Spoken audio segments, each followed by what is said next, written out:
Welcome to the Trail of the Goatman, a story or fanfic made by the user Alex Dionysos. So yeah, go over to him and check him out. Monday. This may or not come as a shock to you, but Plainview is a weird place. It seems like every other day someone comes out of the woodwork to make a big stink about something. Let me tell you, the newspapers eat that kind of stuff up.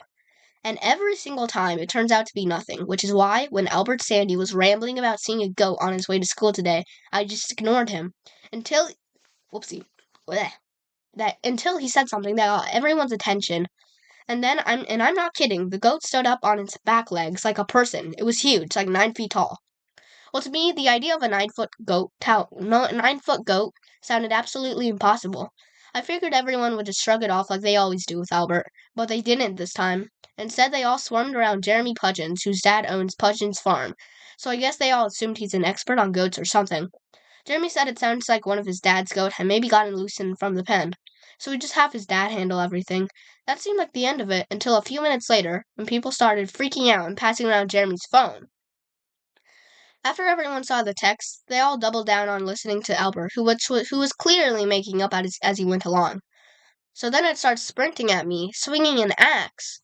When the lunch break ended, I again figured that would be the end of this whole goat thing. Boy, was I wrong. It seemed like all anyone wanted to discuss was this stupid goat sighting. They even started calling it the sandy goat. Dude, you've got to hear about the sandy goat. It's fake. It's real. I even asked Albert. He's the one who... I was seriously wondering what kind of place Plainview was seeing that a goat is big news. Besides, it was Albert who saw it, the same guy who claims that Abraham Lincoln is gonna ride through town and eat the souls of the wicked if the election falls on a full moon. I wasn't shocked to see that Rowley was getting pretty spooked by all this. I even found him in the bathroom calling his mom to come pick him up after 7th period. Please, Mom, they're all saying this thing has an axe. You have. This was getting ridiculous. All I know is if I had to call Mom in the middle of the school day about an axe-wielding goat, I'd be in for a long talk about the dangers of violent video games when I got home, and not an I love you and the promise of sugar cookies.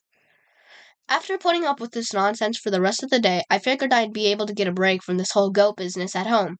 Nope, guess what the first thing I saw when I logged onto my computer was? This was my first clue that this wasn't going to be over anytime soon. I scrolled through a few of the posts about it, and it seemed like everyone in town was suddenly seeing this go everywhere. It was pretty clear from the post that people were just making these stories up. Take Mrs. Irvin, who was claiming that there were 2 of them in the lot from her home this afternoon. Irvin Molina 3? Okay. I couldn't take it anymore. I rattled off a quick reply before deciding to play a few rounds of Cranium Smasher 5. I know you have neighbors in the house across the street. I shoveled their driveway last winter. Why didn't they see the so-called sandy goat? Because it wasn't there. There's no such thing as a sandy goat. Albert is a lying sack of #don't trust Albert Sandy. It was only after I hit send that I remembered that Mrs. Irvin is friends with Mom, but I'd rather deal with angry Mom than any more sandy goat stuff. And yeah, guys, that's where it ends off today. I like the story. I'll read more if you, Alex Dionysos. If you watch this video, like the dude who made Running Away, the fanfic, he actually commented on one of my videos saying, if you want a part 2, can you react to it? And I'm like, yeah, sure. And yeah, same with you, Alex Dionysos. If you want to do that too, then yeah, I'll definitely react to a lot more. And this is part 1. He's definitely making part 2, because pages 5 and 6 actually were, they were actually made like a day ago, which is funny and nice. I like that. But yeah, guys, what do you want me to read? If you do have any more suggestions, please leave them in the comments below. And yeah, that's kind of gonna be it. Oh, I'll read the blurb to you here too. Here it is. Something strange is roaming Plainview. A pig is stolen from a local farm. Loud screams are heard at night in the woods. Footprints show up in people's yards. Before long, the town has one theory: the Goatman. But that can't be true. The Goatman is just a campfire story, right? When Greg takes it upon himself to prove that there's no such thing as the Goatman, he just may find out that there's more to the story than meets the eye. Will a night alone in the woods convince Greg that there is a Goatman, or will he come out correct? Also by... Yo! He did Breaking Dummies? I mean, Baking Dummies? Baking Drummies! He did Baking Drummies, guys! I love that one! Okay, W. Alex Dionysos. I didn't even Dionysus. I didn't know he read that. W. I like that.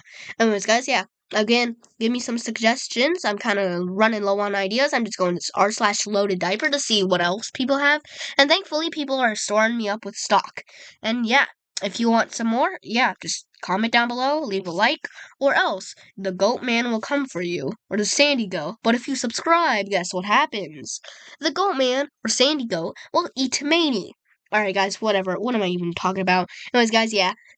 Goodbye. I totally didn't make this to make it 5 minutes and 37 seconds. See